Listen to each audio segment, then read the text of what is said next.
Mesdames et messieurs les représentants d'associations partenaires et d'associations qui sont venus nous rejoindre aujourd'hui, nous vous remercions d'être présents. Nous remercions la mairie du 5e arrondissement pour son accueil. Et Madame Florence Berthoud, la maire du 5e, s'excuse de ne pas être là, mais ça n'est pas si grave, car Madame la maire adjointe est là, qui va nous faire une allocution. Merci Madame. Merci pour cette introduction. Effectivement, donc, Florence Berthoud s'excuse de ne pas être présente ce soir. Je suis son adjointe, elle m'a demandé de la remplacer parce que je m'occupe du scolaire. J'ai en charge les crèches et la vie scolaire et la famille. Donc c'est ma délégation. Et évidemment, je me suis sentie complètement concernée par ce que vous faites ce soir. Et cet hommage à Samuel Paty, qui se traduit également par l'hommage pour un autre enseignant qui a été assassiné sauvagement à Arras. Ce que je tenais à faire, c'est à vous féliciter pour votre engagement en faveur de la liberté et de la laïcité. Votre combat, qui est plus que méritoire dans le contexte dramatique que nous connaissons aujourd'hui, avec l'assassinat de ce professeur 3 ans après Samuel Paty. Je tenais à remercier également l'association, donc le Mouvement pour la paix contre le terrorisme, et il y a d'autres associations qui sont présentes, notamment la Ligue du droit international des femmes et l'association Égale. Il y a également parmi nous de toutes sortes de personnalités, et beaucoup de personnalités, je ne pourrais pas toutes les citer, mais parce que si je risque d'en oublier une, je vais me faire attraper, et après je me ferai attraper par la mer, donc je préfère ne rien dire. Donc, je tenais à les remercier d'être présentes ce soir. Je tenais à dire également que la mère a commencé sa journée à 9h ce matin par un dépôt de gerbes au square Samuel Paty, qui est situé juste derrière, près du rectorat. Donc c'est tout un symbole. Dans le 5e, il y a un téléphone, je ne sais pas qui est. Ouais. Dans ce lieu si particulier qu'est le 5e arrondissement, qui est la terre du savoir et de culture, je pense qu'il était justifié que l'on fasse cette réunion ce soir ici à la mairie du 5e. La maire est très engagée sur la laïcité, qui est le garant de la liberté. Donc je remercie également Françoise Morvan qui organise cette réunion, Karine Azopardi, je crois, c'est vous, c'est ça, qui est journaliste et victime de terrorisme, donc Annie Sugier, présidente de la Ligue des droits internationaux des femmes, et Martine Serre, secrétaire générale de l'association Égale. Je vous souhaite une bonne soirée et merci à toutes pour tout ce que vous faites. Merci beaucoup. Merci Madame.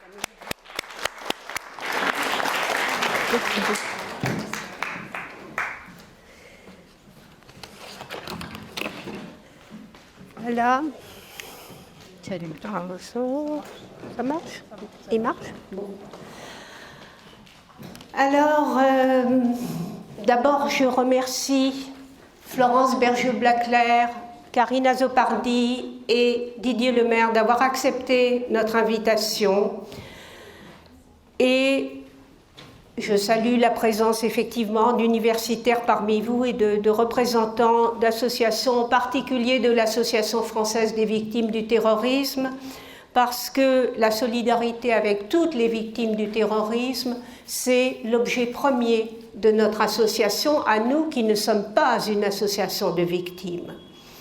Alors, rien ne se passe comme nous l'avions prévu, puisque réunis en mémoire de Samuel Paty, eh bien, il nous faut honorer un nouvel enseignant assassiné par le terrorisme islamiste, Dominique Bernard, qui est mort héroïquement qui est mort en défendant physiquement, en fait, l'école.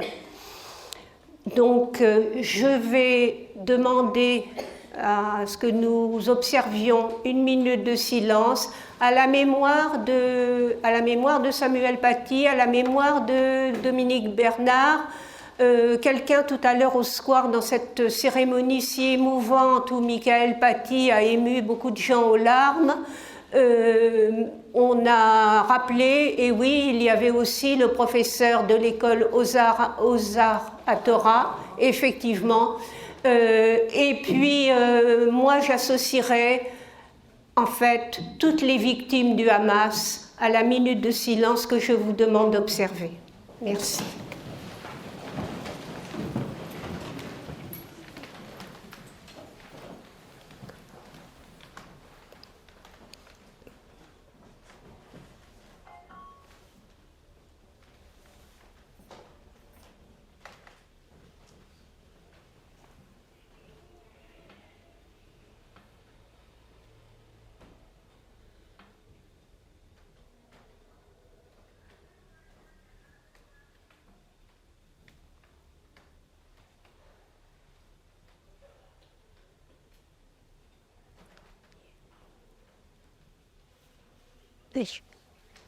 Merci.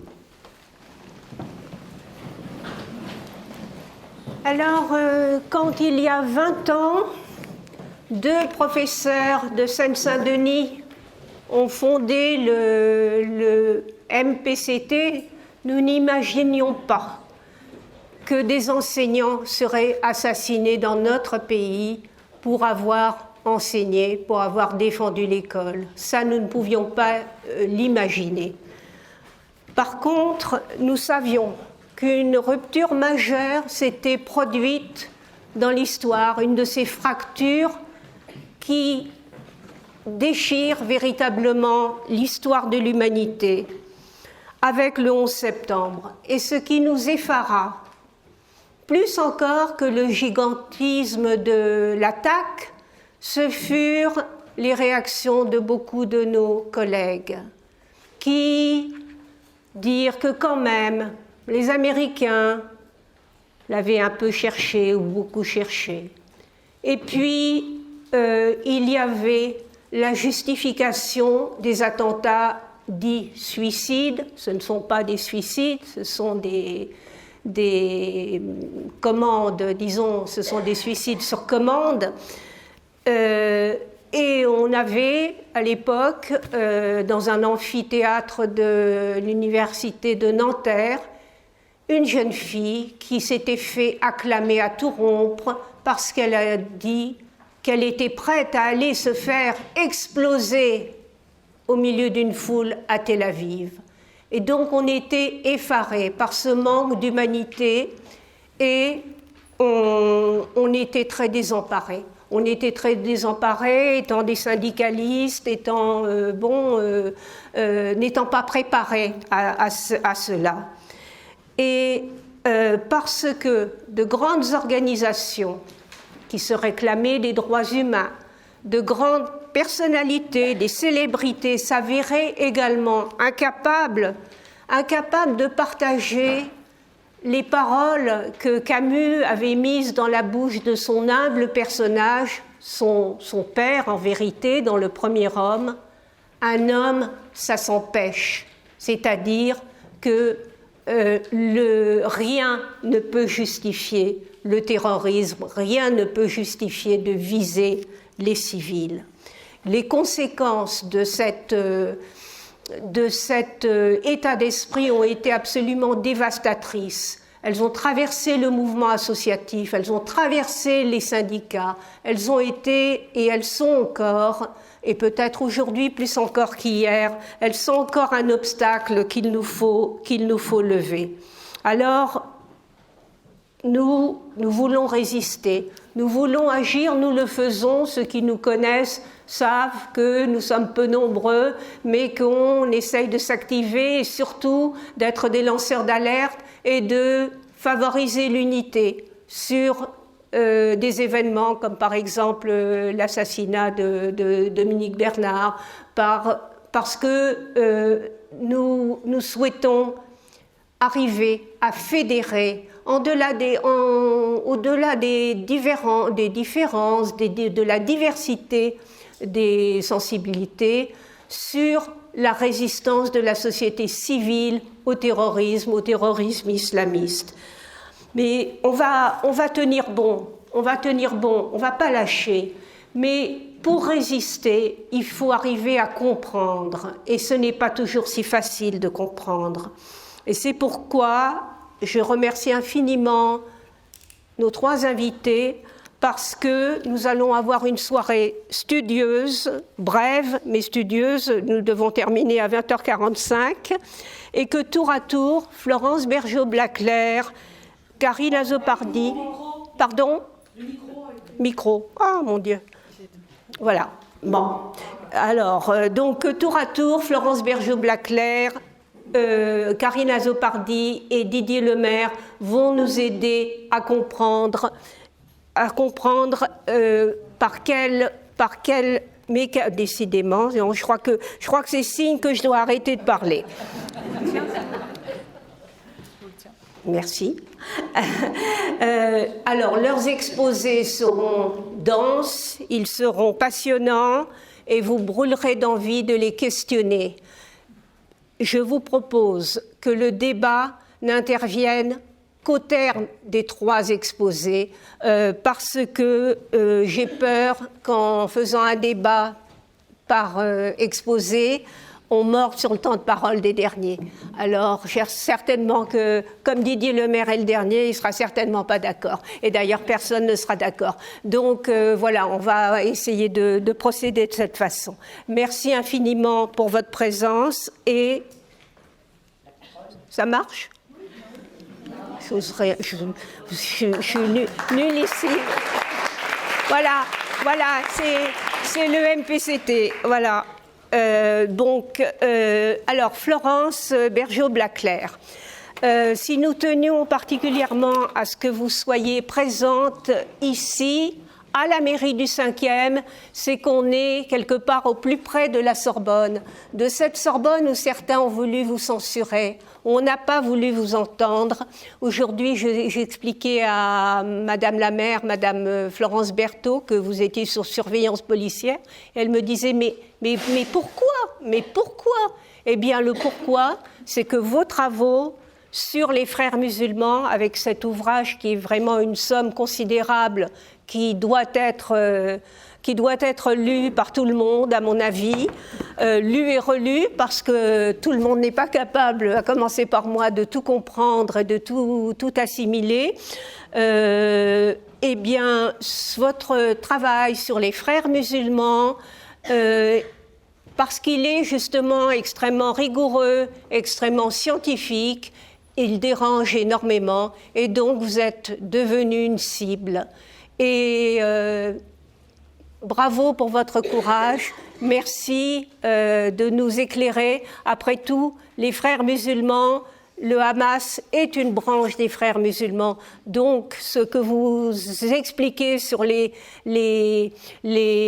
rapports complexes et fondamentaux entre l'offensive islamiste soft, policée, qui est menée en Europe par les frères musulmans, et le djihadisme, eh bien, c'est illustré en fait aujourd'hui par le Hamas. Je vous remercie, Florence. Merci beaucoup, madame.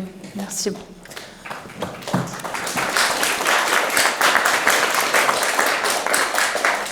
Vous avez dit le mot qui est celui de résistance.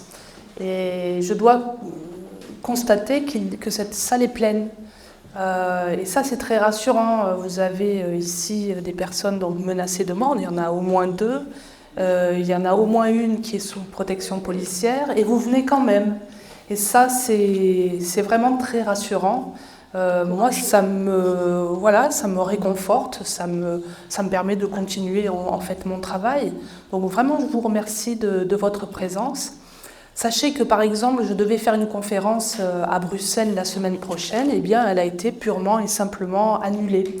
Que les conférences que nous donnons au Café Laïque Bruxelles avec Fadila Maroufi, qui est là-bas, qui filme La Voix debout, Bravo.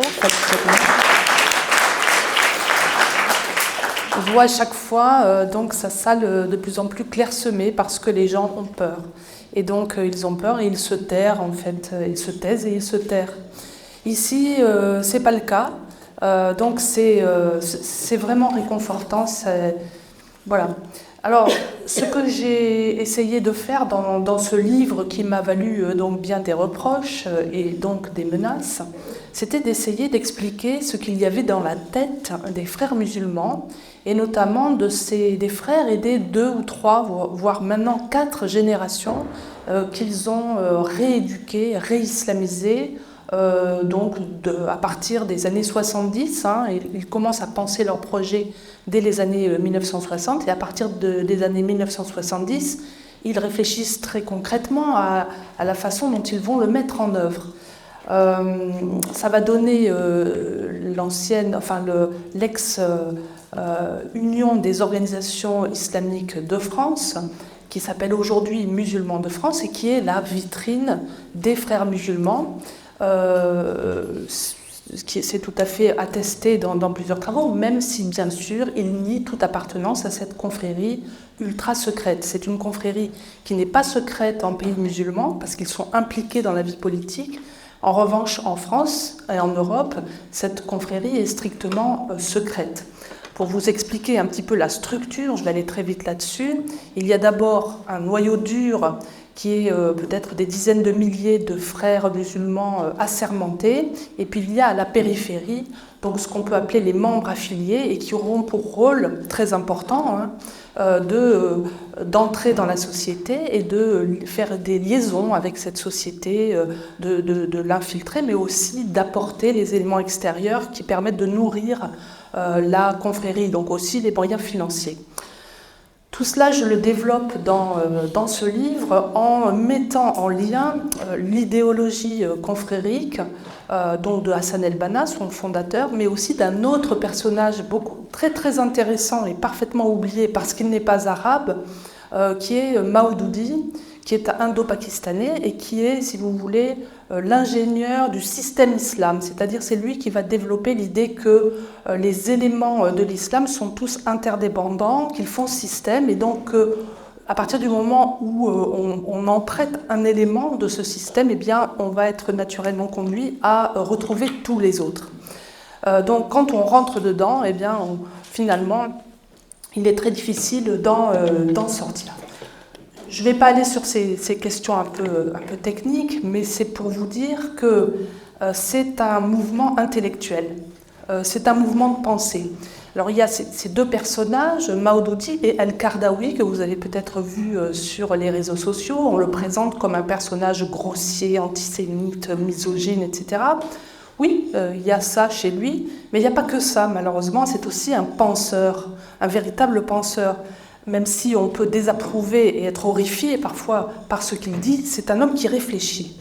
Et ça n'est pas une bonne chose de prendre les frères musulmans pour des idiots ou des imbéciles, parce que pendant ce temps-là, ils travaillent de façon acharnée. Il faut prendre les frères musulmans, quand je dis les frères, c'est donc les frères musulmans de la confrérie et tous ceux qu'ils ont formés très au sérieux. Et par exemple, on ne comprend pas les attaques islamistes au sens propre et au sens figuré, contre l'école et la laïcité, si on ne prend pas en compte ces soubassements intellectuels.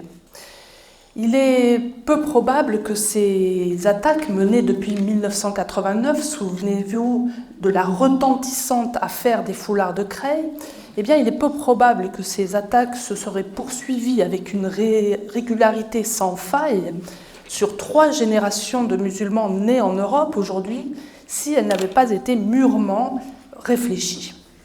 Les frères musulmans européens se sont donné pour mission de construire la société islamique. Donc le mot-clé ici, c'est la mission. On parle d'islam politique, c'est un islam missionnaire. C'est un islamisme légaliste, c'est-à-dire qu'il veut agir à l'intérieur de la loi, du cadre légal, en subvertissant le droit, c'est-à-dire en modifiant le droit par les moyens du droit.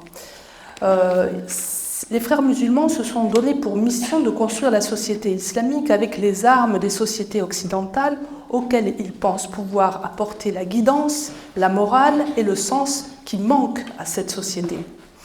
Les frères pensent ce qu'ils font et ils font ce qu'ils pensent avec une patience redoutable. Ils ont un projet à très long terme, c'est le plan de Dieu, ça n'est pas une conspiration, c'est comme dans toutes les religions prosélytes, il y a un plan, une volonté de Dieu de guider les hommes vers un plan, vers un projet. Et ils ont donc un projet à très long terme auquel ils travaillent pour leur salut individuel et collectif. Celui d'amener tous les musulmans réunis dans la nation islamique, l'Oumma, ce que Al-Qaradawi appelle le mouvement islamique, pour instaurer donc la société islamique mondiale. C'est la prophétie califale, et ce n'est pas le califat de Raqqa, c'est le califat moderne, c'est la société moderne réislamisée, si vous voulez.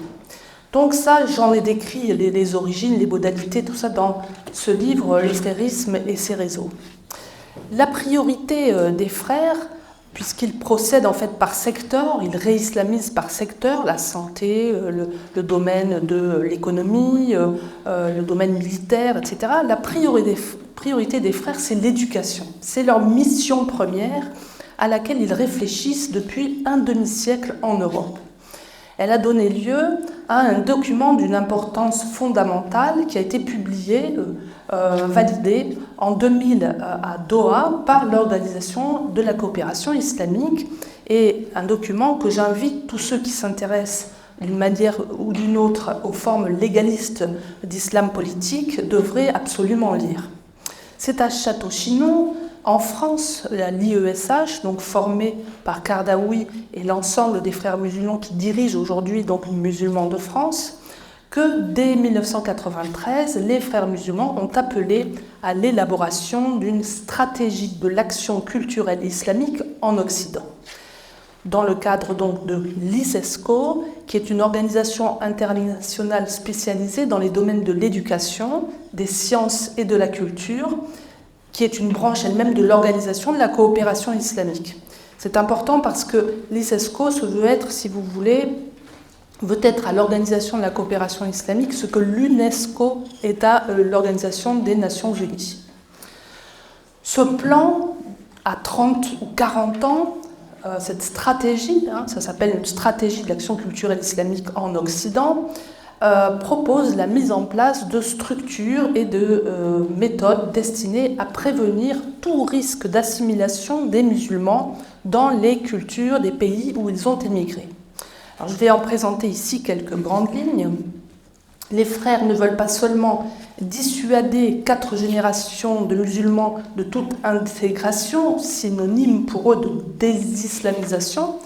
Ils leur proposent, et là je parle à l'échelon européen, ce qui nous touche en France, j'en parle avec tous mes collègues, que ce soit allemands, britanniques, italiens ou espagnols, c'est exactement la même chose. Ne croyez pas qu'ils attaquent seulement la laïcité à la française, pas du tout.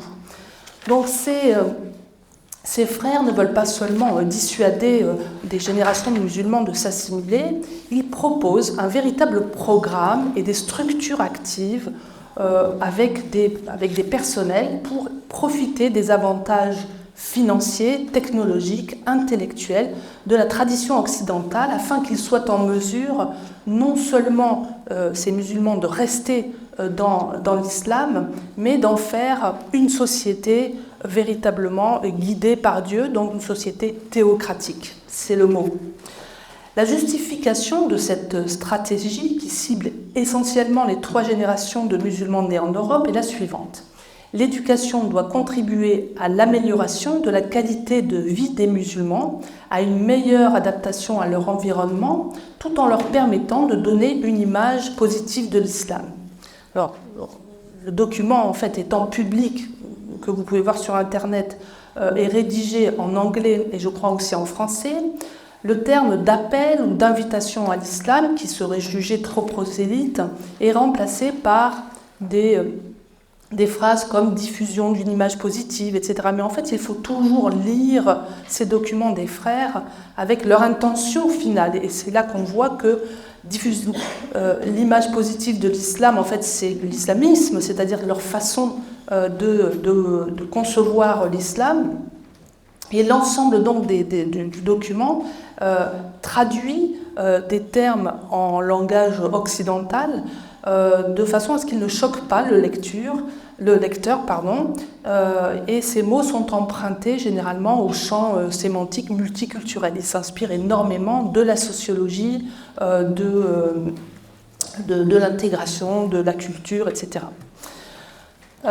Donc tout est traduit en fait, Ils ont fait un travail colossal de traduction de leurs sources en des termes qui sonnent bien, qui nous endorment en fait, tout simplement.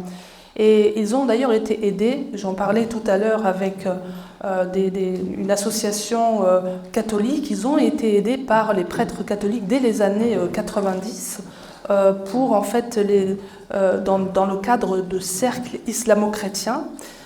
Et ils apprenaient ils apprenaient le vocabulaire des curés, des prêtres, pour essayer de mieux se déployer dans la société. L'amélioration de la qualité de vie, comme ils disent, consiste ainsi à corriger, comme ils disent, le concept de culture islamique chez les non-musulmans. Entendez, lui donner les dimensions d'un mode de vie. Il faut créer une image positive de soi, c'est-à-dire une fierté autour d'une conception harmonisée, entendez, unique et intégraliste de la religion, consistant à respecter, et ça ils n'ont pas pu le traduire, les commandements d'Allah, ses prohibitions, son éthique islamique généreuse pour agir dans le cadre de la charia qui repose sur deux principes, ordonner le bien, prohiber le blâmable. Ce sont des éléments qu'on va retrouver dans le Coran. Donc il s'agit de créer des institutions, des associations, des amicales et de nouer des relations avec les différentes composantes de la presse occidentale, par exemple, des médias, des politiques, de façon à ce qu'ils influencent l'opinion publique locale et internationale. Donc ils voient déjà très très loin. Et l'objectif, c'est d'intégrer le point de vue des musulmans dans le milieu où ils vivent, tant au niveau politique, économique, social que culturel. Donc leur visée est très claire. Et alors il y a cette stratégie qui est vraiment très explicite, mais après on peut les voir à l'œuvre dans les différents écrits qu'ils publient maintenant sur Internet, dans les prêches, etc. L'objectif est de protéger les musulmans, et les jeunes musulmans en particulier, de l'invasion et de l'aliénation culturelle, de leur garantir la sécurité et l'immunité culturelle contre la laïcité, contre le sécularisme, afin qu'ils ne perdent pas leur islam, qui est à la fois leur culture, leurs lois et leur civilisation naturelle. Il faut agir, disent-ils, suivant un plan culturel islamique unifié, dans les milieux des immigrés pour leur faire conserver leur identité musulmane afin que leurs enfants la transmettent intégrale et intègrent à leur tour. Les frères proposent la mise en place de leaders de l'action islamique. Donc ce n'est plus seulement des imams ou les masses, ce sont des leaders de l'action islamique, du grand mouvement de l'islam, qui seraient attachés à des organisations et à des centres culturels islamiques. On peut le voir dans les associations des frères musulmans de l'UOIF, où les mosquées ne sont pas seulement des lieux de prière, mais des centres islamiques. Et l'idée étant de mettre en œuvre promptement et à large échelle, disent-ils, les clauses et les dispositions de la stratégie, et aussi multiplier la tenue de conférences, de colloques, d'ateliers scientifiques et culturels sur la scène occidentale. Pour que cette stratégie soit applicable, il faut renforcer la famille en sa qualité de noyau de la cellule sociale et sortir les enfants de l'école publique. Ou, si on n'y parvient pas, au moins de leur emprise, de son emprise. Une école vue comme exclusivement intéressée à l'aspect assimilatif, je les cite, et mue par je les cite encore, un désir ardent de déraciner l'enfant musulman. S'appuyant sur des études sociologiques, les frères expliquent qu'il est tout à fait naturel que cette lutte sourde génère un état psychologique qui rejaillit négativement sur leur aptitude et sur leur adaptation scolaire. Il faut donc empêcher l'école occidentale de détruire la structure à laquelle se réfère l'enfant inconsciemment par la démolition méthodique et systématique des valeurs qu'il tient de sa famille et de sa culture d'origine. L'Occident peut tirer parti des vertus de l'islam, disent-ils. L'islam a beaucoup de choses à apporter à l'Occident et des potentialités musulmanes, à condition bien sûr que cet Occident décide de reconnaître que l'islam est une religion, une culture et une civilisation. Et si elle veut bien sûr, enclencher le processus d'un dialogue de paix, bien sûr, c'est toujours un peu la même chose, avec les communautés et les minorités musulmanes en Occident. Par contre, préviennent les frères, si l'Occident reste préoccupé par le vœu de les faire fusionner dans son milieu, alors mieux vaut souligner avec beaucoup de regret que la crise actuelle persistera encore. Ce qui veut dire, vous l'avez bien compris, on ne les laissera pas faire. Pour cela, plusieurs occasions sont offertes aujourd'hui à l'Occident, disent-ils, pour tirer parti des vertus de l'islam et des potentialités musulmanes, je crois que je l'ai déjà dit, si elles décident de reconnaître que l'islam est religion, culture et civilisation. Alors, ils n'ont pas... donc, ils élaborent, c'est très long, je vous en ai donné quelques passages, mais donc la question financière maintenant. Comment, par quels moyens? Donc les frères préconisent de faire appel aux institutions européennes, le Conseil européen, le Conseil de l'Europe et le Parlement européen, pour soutenir ces projets culturels, toujours éducatifs, et afin donc de soutenir les intellectuels et les éducateurs musulmans. C'est exactement ce qui se passe aujourd'hui avec la FEMISO, avec l'ENAR et autres organismes, institutions européennes. Cette captation des fonds européens avait déjà été pensée, nous sommes dans les années 1990. Il faut aussi s'inspirer de la Belgique, des cours d'éducation islamique dans les programmes officiels, comme c'est le cas en Belgique. Il faut que la France intègre des cours religieux, par exemple. L'objectif, c'est de créer rapidement des écoles islamiques et des facultés de sciences de l'éducation réservées aux enfants musulmans en Occident, qui seraient financées par des legs pieux, des dons de gouvernement, qu'ils soient d'ailleurs islamiques ou d'Europe, et des associations caritatives européennes. Tout ce qu'ils ont prévu, eh bien, ils l'ont fait. Il faut aussi un observatoire de ces conduites, ce que vont faire en réalité tous les rapports sur l'islamophobie. Que font les rapports sur l'islamophobie? Ils ne font pas que compter les pratiques soi-disant islamophobes. Ils monitorent aussi les progrès des sociétés européennes en matière d'intégration de l'islamisme, de leur mission d'islam. Donc, pour conclure, pour comprendre les agressions dont fait l'objet l'école républicaine dans notre pays, il faut avoir en tête ce programme des frères musulmans. Les attaques, les offensives, les refus opposés à certains enseignements, les protestations dont le rapport Aubin et celui des territoires de la République de Georges Bensoussan faisaient état dès 2004. Tout ça montre une volonté claire de se soustraire à l'intégration de la part d'un islamisme légaliste dont l'emprise mentale sur des millions de Français musulmans est vraiment très préoccupante. On le voit sur les sondages qui montrent qu'une proportion significative de 60%, je crois, ou jusqu'à 70% dans certains cas, des jeunes musulmans pensent que les lois de la charia s'appliquent devant les lois de la République. Quand on sait qu'une immense majorité d'établissements de formation et d'éducation de centres islamiques sont dominés par les frères en France, et c'est le cas aussi en Europe, quand j'en parle avec mes collègues étrangers, on ne peut guère s'étonner des difficultés croissantes que l'école rencontre. Pour résoudre le problème, je pense que nous devons déjà apprendre à nous décentrer et à regarder dans la bonne direction. L'autoflagellation est inutile car tout ce qui nous arrive n'est pas toujours le produit de notre volonté. Les frères font ce qu'ils disent et disent ce qu'ils font. Il faut les écouter.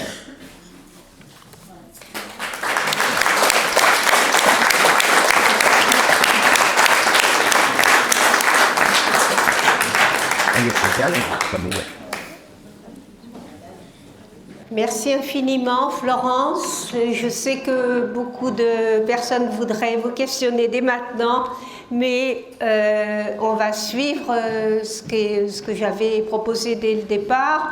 Et je vais maintenant donner la parole à Karine Azopardi. Alors Karine, vous êtes journaliste. Vous êtes journaliste, vous êtes aussi victime du terrorisme, même si vous ne souhaitez pas être assigné à un statut de victime. Vous avez perdu votre compagnon dans les attentats du 13 novembre au Bataclan et vous êtes une battante. Vous avez témoigné lors des procès et je crois que lors du procès, vous avez pu constater à quel point la censure, voire l'autocensure, pèse et pénètre profondément, y compris parfois chez des victimes, puisque votre combat, c'est pour nommer les choses, pour dire, pour ne pas parler de radicalisation ou d'extrémisme et de désigner clairement le terrorisme islamiste. Vous avez publié un ouvrage qui s'appelle « Ces petits renoncements qui tuent », que beaucoup d'entre nous ont certainement lu, qui est à lire, dans lequel vous donniez la parole à un professeur qui exerce toujours et qui était donc réduit à l'anonymat. Il a dû témoigner anonymement. Et votre dernier ouvrage s'appelle « Quand la peur gouverne tout ». Je viens de trouver le temps de le lire, donc je peux dire que c'est vraiment également un outil extraordinaire. Donc merci d'être avec nous. On sait que vous devrez vous esquiver assez vite à la fin du débat, pour de très bonnes raisons d'ailleurs. Eh bien voilà, à vous Karine. Merci. Merci à vous pour votre invitation et merci à vous, surtout à vous tous pour votre présence, parce que j'avoue me sentir très seule, comme sans doute beaucoup d'entre nous. Et donc ce soir, ça fait chaud au cœur de voir qu'on est un peu moins seul. Et les paroles qu'on vient d'entendre, merci de les porter aussi, Florence. Et vous le voyez, c'est pas simple de les porter.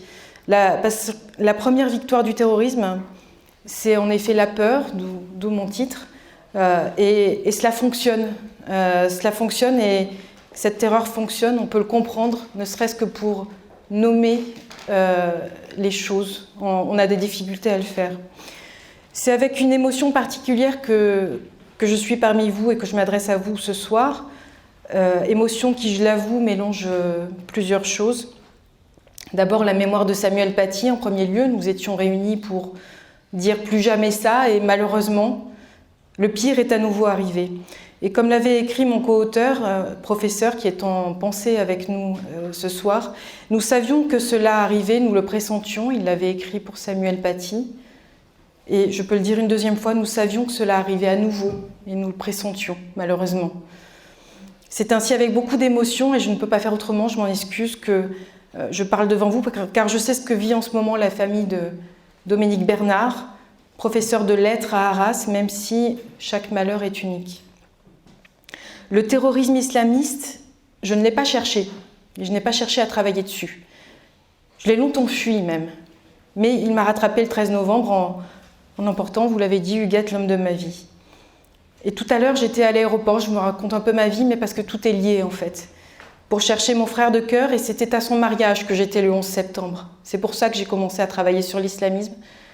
En travaillant, en étant grand reporter, c'est comme ça que j'ai commencé ma carrière. Et puis ensuite, j'ai arrêté de travailler dessus. Mon frère de cœur, disais-je, qui a eu quelques heures là pour me raconter l'horreur qui se déroule là-bas. Et il ne faut pas s'y tromper, ne nous y trompons pas. C'est la même horreur qui nous touche ici, qui nous a à nouveau touchés vendredi. Car elle est mue par la même idéologie, celle d'un islam politique qu'a très bien décrit Florence, qui entend régir le moindre aspect d'abord de la vie des musulmans, et puis si besoin par la force, et puis par la prédication, mais si besoin par la force. Une idéologie que le monde musulman a vu croître en son sein depuis une trentaine d'années et qui est depuis entrée en concurrence directe avec nos valeurs démocratiques. Monsieur a dit un jour, un parent d'élève à mon co-auteur, « Monsieur, ma religion est au-dessus des lois de votre République ». Une phrase qui, à mon sens, résume tout, et résume tout l'affrontement. Les professeurs sont aujourd'hui en première ligne, car l'école est le symbole de notre République, le lieu justement où grandit l'esprit critique. Un esprit critique, une culture qui formeront demain des citoyens aptes à faire société, à vivre ensemble. Et c'est justement cela que ne veulent pas les théocrates de tout poil et leurs suppôts. La première fois que mon co-auteur avait commencé à se dire que quelque chose ne tournait pas rond, ça ne date pas d'hier, c'était à Roubaix. Une élection de délégué de classe, et c'était déjà dans les années 90. Quand il avait dépouillé les bulletins, il avait égrené le nom de Khaled Kelkal. Et cela avait provoqué l'hilarité dans la classe. Khaled Kelkal, c'est le responsable, je vous le rappelle, de la vague d'attentats des années 90 en France liée au GIA. Son parcours l'a ensuite amené à Hénin-Beaubon, à Lille Sud, puis la banlieue parisienne, où il exerce depuis plus de 20 ans dans le même lycée. Progressivement, il a vu, comme Didier Lemaire, les abords du lycée se transformer. Lui qui aimait entre midi et 2 aller manger un couscous, par exemple, avec des collègues du quartier, s'est aperçu que le restaurateur ne vendait plus d'alcool. Idem dans le restaurant chinois d'à côté. Ce sont des détails, certes, mais des détails révélateurs d'une certaine progression de ce que d'autres ont appelé des entrepreneurs identitaires qui commencent à faire la loi dans un quartier. Il a vu aussi apparaître dans ses classes des réflexions, certes minoritaires d'abord, mais tout de même qui remettaient en cause les savoirs transmis. Il est certes tout à fait souhaitable que l'esprit critique s'exerce dans une classe, c'est même le lieu où il se forge pour des élèves qui n'ont pas forcément un entourage familial favorable. Mais là, ces réflexions allaient toutes dans le même sens, et ce sens était religieux. C'est par exemple cet élève qui n'accepte pas que la Terre tourne autour du Soleil, et qui revient au cours suivant parce que le professeur est apprécié justement et qu'on peut lui parler avec le Coran. Elle trouve un très beau verset allégorique sur la Terre qui est au centre de tout. S'en est suivi ce jour-là une discussion sur d'un côté la foi et de l'autre l'allégorie, le savoir, la science. L'un n'est pas exclusif de l'autre, essayez de faire comprendre mon co-auteur, mais ce qu'il a emporté ce jour-là, c'est une vision littérale qui ne pouvait être remise en cause par quelque autre savoir que ce soit. Et c'est ça qui est en jeu. C'est encore cet élève qui se met à crier lors de l'examen d'une gravure de Charles-Nicolas Cochin en cours de français sur les Lumières. C'est une gravure du XVIIe siècle qui montre une dizaine d'allégories et en haut de laquelle, tout en haut, il y a la vérité qui dévoile la raison. Et donc cet élève se met à crier « C'est pas possible, monsieur, tout en haut, il y a Dieu ». Que répondre à cela? Que la foi n'est pas exclusive de la raison. C'est ce que fait mon co-auteur lorsqu'il discute patiemment avec ses élèves. Et que le rôle de l'école n'est pas de leur imposer une croyance, mais de leur apprendre à penser par eux-mêmes. Mais pour lui, comme pour de nombreux professeurs, c'est chaque jour de plus en plus difficile, comme s'il était en concurrence avec des éléments extérieurs au lycée, avec un système de pensée parallèle qui se révèle non compatible avec les savoirs qui sont dispensés à l'école. Alors ce sont des esprits en formation. Évidemment, il ne faut pas leur jeter la pierre, ce sont de jeunes élèves, des adolescents. Mais ce qui est intéressant, c'est de voir comment ces esprits sont gagnés par des croyances extrêmement puissantes, qu'ils ne remettent pas en cause. Les abayas et les camis, ce ne sont que la partie visible de l'iceberg. Ce qui se passe à l'intérieur des classes, dans les discussions, dans le face-à-face pédagogique, c'est ça qui est important et c'est ça qui est préoccupant. Désormais, l'école républicaine, dans de nombreux endroits, n'accomplit plus sa mission qui est de former des citoyens de demain. Quels citoyens sont ceux qui, à 18 ans, vous diront que le respect de la religion passe avant la République, qui est une chose totalement abstraite pour ces élèves? Quels citoyens cela va-t-il donner? Alors face à cela, il y a évidemment la laïcité, mais la laïcité, elle est incomprise, elle est vilipendée. Et même si elle est un caillou dans la chaussure des tenants de l'islam politique, elle semble bien frêle et bien tenue face au combat qui ne fait que commencer et qu'il va bien falloir mener. Car comme le disait Julien Freud à son directeur de thèse, ce n'est pas vous qui choisissez votre ennemi, c'est lui qui vous choisit. C'est lui qui m'a choisi, c'est pour ça que je travaille dessus. Et il ne vous laissera même pas le choix de cultiver votre jardin. Ce combat-là, nous allons être contraints et forcés de le mener. Et c'est pour ça que j'écris, parce qu'il serait grand temps que la société dans son ensemble cesse ce déni face aux forces mortifères qui sont en son sein. Il est plus que temps de faire enfin ce lien entre le djihadisme et l'idéologie qui y mène. Car dans l'imaginaire collectif, nous avons trop souvent encore une vision des attentats qui est liée à la lutte antiterroriste, à ce qu'on pourrait qualifier de haut du spectre, et on ne voit pas le lien avec le bas du spectre, avec le soft power, cette idéologie qu'a très bien décrit Florence, qui progresse et qui est une idéologie totalitaire. Il est grand temps, disais-je, car dans de larges pans de la société, ce lien n'est toujours pas fait. La laïcité, très souvent, est perçue comme l'ennemi par ses élèves, équivalente à la promotion de l'athéisme, donc de la mécréance. Quand on prend le temps de leur expliquer ce qui leur entoure, très souvent, réellement, les élèves se rendent compte par eux-mêmes que finalement, c'est un outil intéressant. Que la laïcité permet la liberté de culte, elle permet aussi la liberté de conscience, c'est-à-dire la liberté de croire ou de ne pas croire, et qu'elle protège les minorités religieuses, qu'elle n'est donc évidemment pas un combat contre telle ou telle religion, mais les discours extérieurs sur les réseaux sociaux, les discours, pour la faire courte, des promoteurs de l'islam politique, se servent de la laïcité comme d'un repoussoir pour promouvoir une victimisation des musulmans, je mets des guillemets à musulmans, qu'évidemment ils essentialiseront.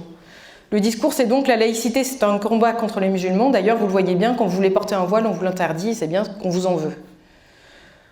Nous étions, à vrai dire, un peu plus optimistes quand nous avons mis le point final à ce livre que nous ne le sommes aujourd'hui, malheureusement. Car les équipes laïcité semblent totalement impuissantes face à ce phénomène qui gangrène les esprits des élèves, et les professeurs ne peuvent pas être laissés en ligne de front de notre République. On ne peut pas les laisser seuls, comme ça. Le but émancipateur de l'école, c'est de donner à chacun une chance, par le savoir, d'accéder à la même citoyenneté, quel que soit le milieu d'origine sociale et familiale. Et le lycée, c'est pour ça qu'il m'avait semblé important d'écrire ce texte avec ce professeur, c'est le dernier lieu du fameux vivre ensemble qui n'existe plus que sur le papier. C'est le dernier lieu où une classe d'âge va se croiser avant que chacun ne trace son sillon. L'école est là pour transmettre un savoir, pour donner des armes intellectuelles aux citoyens de demain, et c'est en relevant ce défi que l'école de la République pourra en même temps relever le défi de la lutte contre l'obscurantisme. Pour moi, en tout cas, c'est l'enjeu crucial de notre démocratie pour demain, mais on ne pourra pas laisser, et on l'a vu encore vendredi, les professeurs seuls face à l'islamisme. Malgré toutes les bonnes volontés, c'est un combat global qu'il faut mener, et c'est un combat qui les dépasse. Je vous remercie.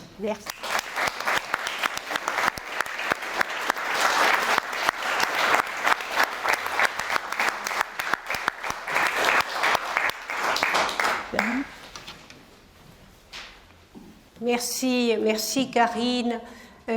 C'est vrai que pendant que nous étions à cet hommage au square Samuel Paty qui était si fort, si émouvant, et dans lesquels votre intervention et celle de Michael Paty et Delphine Girard nous ont tellement galvanisés, eh bien, se tenait à la République un rassemblement appelé par l'intersyndicale de l'Île-de-France.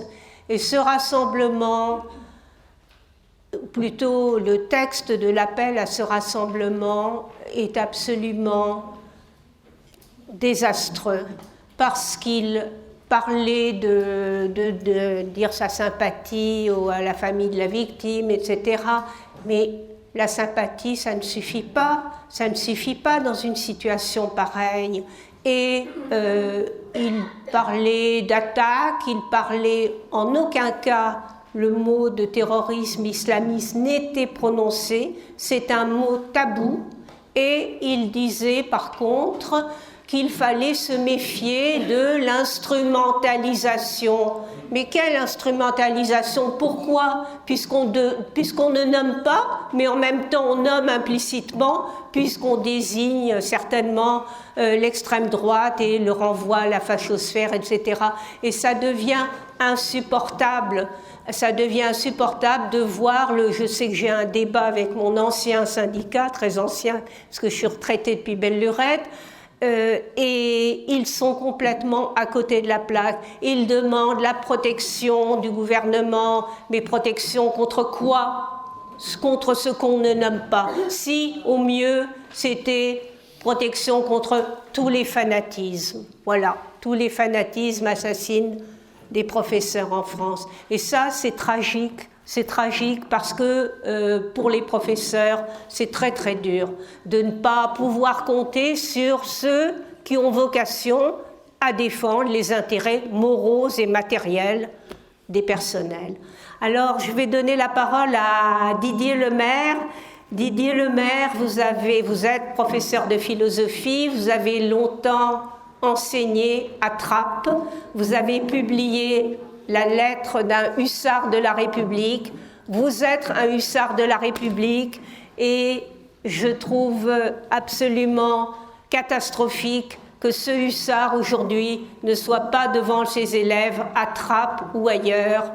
Et vous expliquerez pourquoi, vous expliquerez comment. Vous avez été d'abord un lanceur d'alerte dans votre ouvrage. Vous repartez d'ailleurs des émeutes de 2005. Parce que beaucoup de choses se sont cristallisées à ce moment-là qui n'ont pas bien été perçues. Merci Didier Lemaire.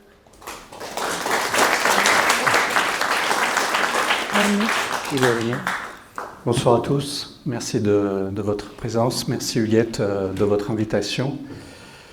Je voudrais ce soir vous proposer à la fois un constat lucide, le plus possible lucide de la situation, et un bilan aussi de ces 3 dernières années.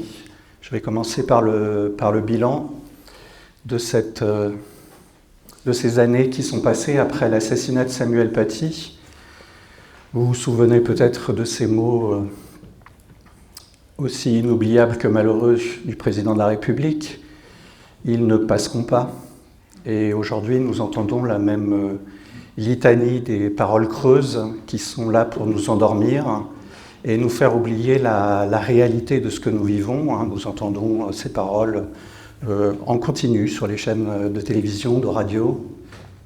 Nous n'oublierons jamais, nous allons montrer que nous sommes debout et que nous ne céderons pas à l'obscurantisme.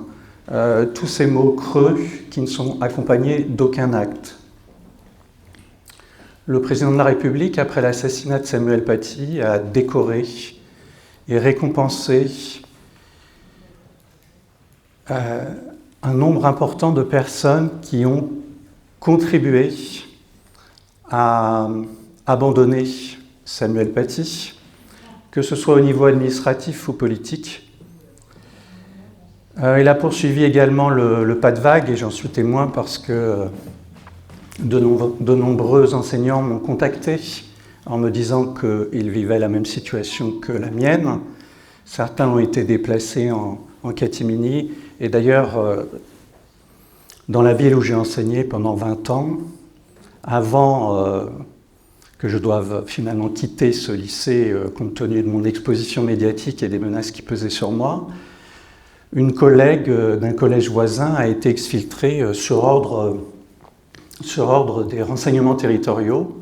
Et 1 an plus tard, mon collègue de philosophie, Jémil Kalel, a été menacé en classe par une élève qui lui a dit « Sur Allah, je vais le fracasser ». Cet élève n'a reçu aucune sanction administrative. La plainte a été classée sans suite. Et mon collègue a été déplacé dans un lycée qui est peut-être encore, qui pose encore plus de problèmes qu'à Trappes. Donc le passe-vaguisme a continué. Mieux encore, un nouveau ministre de l'Éducation nationale a été nommé, un ministre qui a contesté l'école républicaine en refusant son fondement universaliste. au nom d'une conception victimaire de l'identité. Il n'y a eu parallèlement aucune mesure de prise pour assurer la sécurité des enseignants, pour mettre fin aux contestations des règles scolaires, de l'autorité des professeurs, de la contestation des enseignements. Il n'y a aucune mesure qui a été prise pour faire reculer l'idéologie salafiste dans les quartiers. Il n'y a eu aucune mesure de prise pour assurer la sécurité des Français en expulsant les nombreux fichiers S qui sont sur notre territoire et qui représentent une menace potentielle, comme on l'a vu encore récemment. Aucune leçon donc n'a été tirée, et à la place, nous avons eu droit à ces discours de diversion. J'avais alerté pour ma part dès 2018 avec Jean-Pierre Robin, le président de la République, en lui adressant une lettre. La réponse de son cabinet a été la suivante: nous avons le contrôle de la situation en main. Donc le président, depuis des années, c'est-à-dire depuis maintenant un peu plus de 6 ans et demi, il fait de la communication, mais il n'agit pas en tant que chef d'État pour assurer la sécurité des Français et garantir la paix civile. Cela, il est très important de le dire, parce que si nous voulons lutter contre l'islamisme, il faut vraiment bien comprendre les forces politiques qui se déploient dans notre pays et qui contribuent à cette situation. Il y a bien sûr nos ennemis qu'il faut comprendre, mais il faut aussi nous comprendre nous-mêmes et comprendre comment ces ennemis et pourquoi nous ne les combattons pas.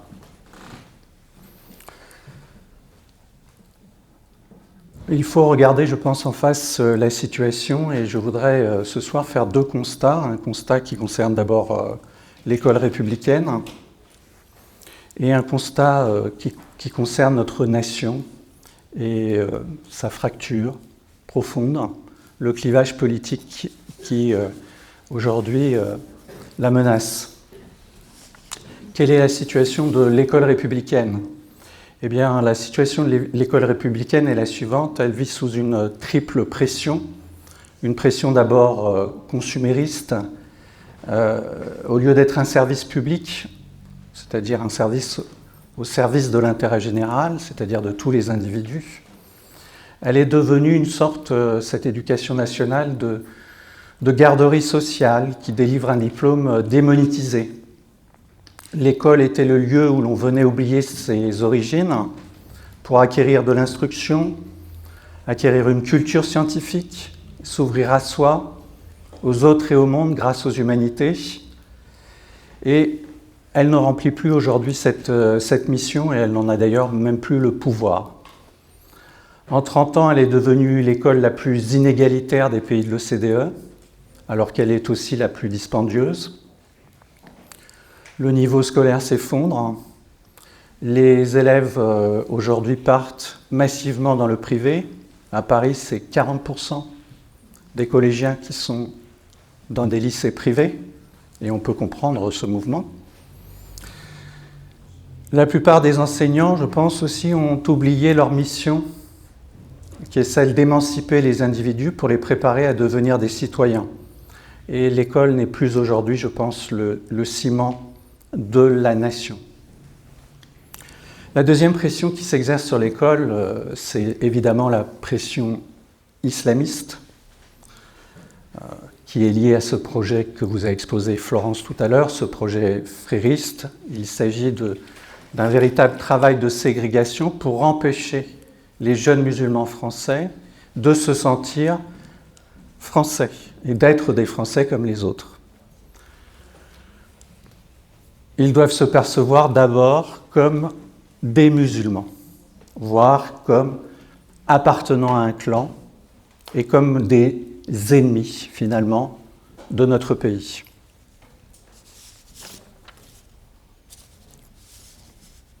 La troisième force qui s'exerce aujourd'hui sur l'école, c'est celle qu'une partie du corps enseignant exerce elle-même. Car il ne faut pas le négliger, une partie des enseignants partagent avec les deux autres forces une même conception identitaire de l'homme. Et au nom de cette conception, ils considèrent que la laïcité et que le travail d'émancipation pour le travail de l'école républicaine est en fait un travail dirigé contre les musulmans. Ils partagent donc cette idée racialiste et cette idée, ce programme des frères musulmans. Et ils sont les premiers à refuser, je l'ai vu constamment dans ma carrière et les dernières années à Trappes en particulier, ils sont les premiers à refuser que s'exercent les règles de la laïcité dans l'établissement scolaire. Il faut le dire, c'est une réalité. N'oublions pas que Samuel Paty était entouré de collègues qui, majoritairement, l'ont non seulement lâché, mais accusé d'islamophobie. Donc, si on ne prend pas en compte cette dimension-là, on ne pourra pas non plus, je pense, avoir des outils pour lutter contre l'islamisme. Ces professeurs entretiennent dans leurs cours, au mépris de la règle de neutralité pédagogique, et je l'ai constaté de nombreuses fois là encore, ils entretiennent des discours victimaires et relativistes, qui confortent évidemment leurs jeunes élèves dans leurs croyances et dans celles qui viennent de leur milieu. Et donc ce qui est assez troublant, c'est de voir finalement que ces trois forces, qui sont toutes les trois en principe opposées, convergent dans une même vision de l'homme et dans une même attaque de la République et de ses fondements universalistes. Les représentants politiques qui nous gouvernent prônent le modèle multiculturaliste anglo-saxon qui met l'identité finalement au centre non seulement de l'école mais de la nation, de la société. Les islamistes considèrent que seuls les musulmans parfaits ont le droit d'exister sur Terre. Et les enseignants de la gauche que j'ai décrite tout à l'heure soutiennent que finalement, participent à ce dénigrement du modèle républicain en ayant une vision d'ailleurs tout à fait raciste finalement, puisqu'ils considèrent que leurs élèves ne peuvent pas devenir des Français comme les autres.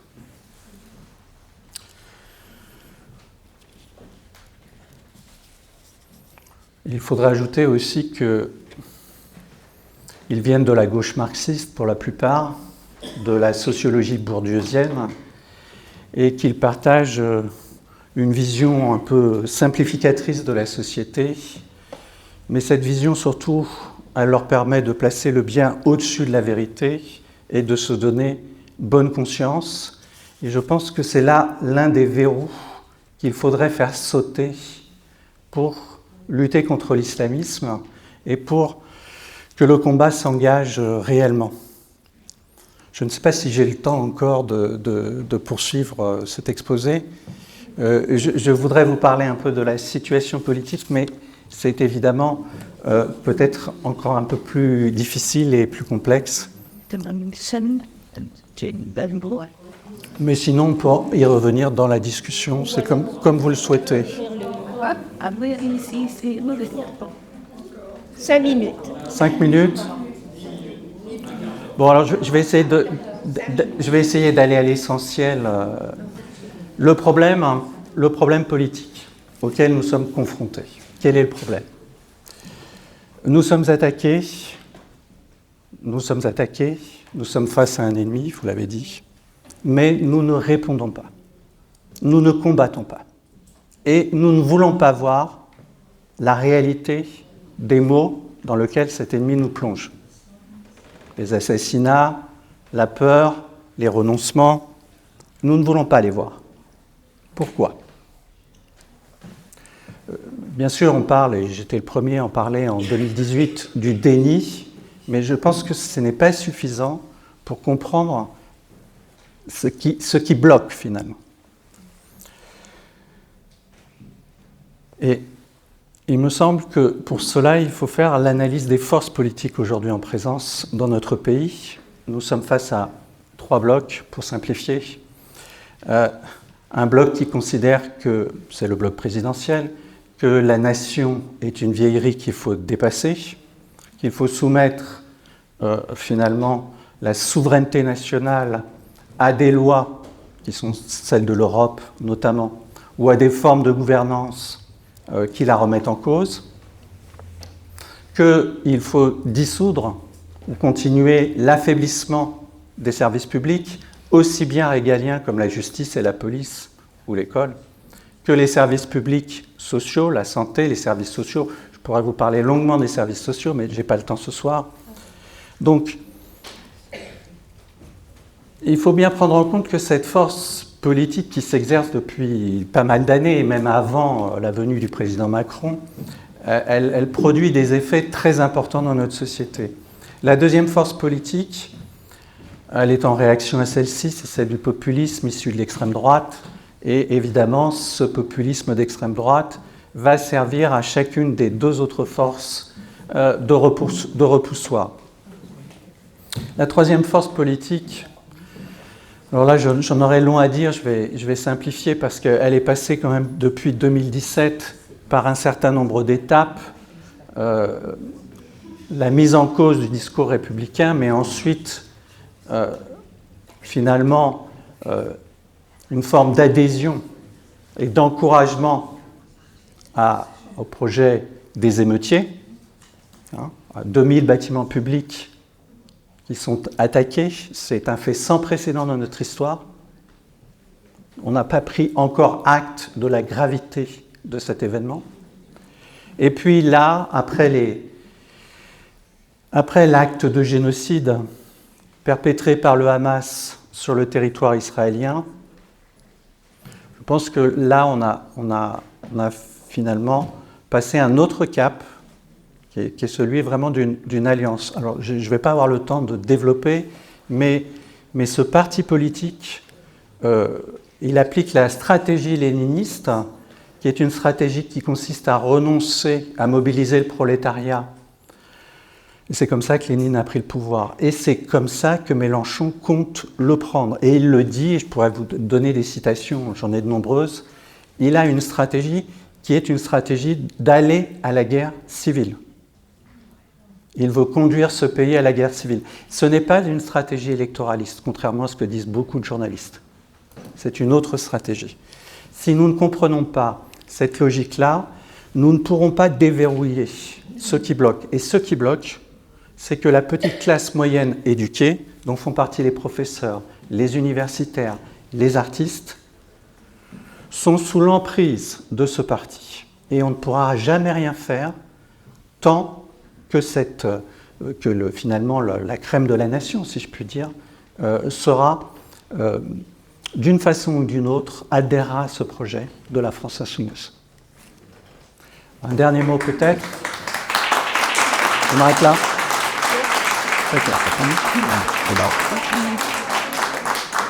Merci Didier Lemaire. Merci Didier Lemaire. Pardon ? Non, il dira pendant les questions, parce que là, il y a des gens qui veulent poser des questions. Ah, c'était l'applaudissement, le dernier mot. Bon. Juste un mot. Il faut quand même qu'on garde le... Juste un mot, 30 secondes. Mais vraiment. Ça, c'est la perspective. La perspective de lutte, aujourd'hui, c'est de défendre les serviteurs de la République. C'est la raison pour laquelle je viens de fonder une association qui est dans la continuité de celle qu'a fondée Georges Bensoussan, qui s'appelle Défense des serviteurs de la République, qui est épaulée par de grands avocats, dont un est gravement menacé de mort aujourd'hui. Bon, je vais passer là-dessus. Nous allons défendre tous les enseignants et au-delà tous les membres du service public qui sont aujourd'hui menacés financièrement mais aussi avec de grands avocats, et matériellement aussi et moralement. Voilà. Voilà, Je merci voulais pour... vous annoncer la naissance de cette association. On a donc un scoop ce soir, hein, puisqu'on a appris cette création. Nous allons donc commencer le débat. Je ne sais pas si c'est Evelyne, Edith ou quelqu'un d'autre qui va passer le micro.